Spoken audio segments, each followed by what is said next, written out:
আল্লাহ যত দামি সম্পদ বানাইলেন, সেরা দামি সম্পদ কি বলতো দেখি?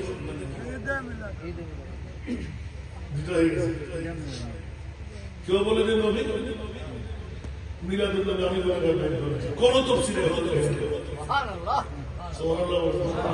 এটা আমাদের ছাত্রদের জন্য। কোন মুফাসসিরে কোরআন এ কথা বলে নাই। আমি কবির লব্ধ তর্জমা করে দেখলাম।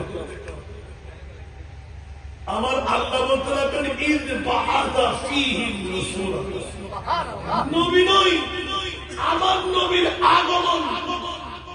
নবী কত দামি আল্লাহ বলতে লাগলেন এখনো আমি জানাই নাই, নবীর পরিচয় এখনো আমি দিই নাই। মওলা কখন দেবে? রাব্বুকা মাকামান মাহমুদা। সুবহানাল্লাহ, ডেঞ্জারাস কথা। আমরা মনে করি যে আব্দুল্লাহর পিতা মা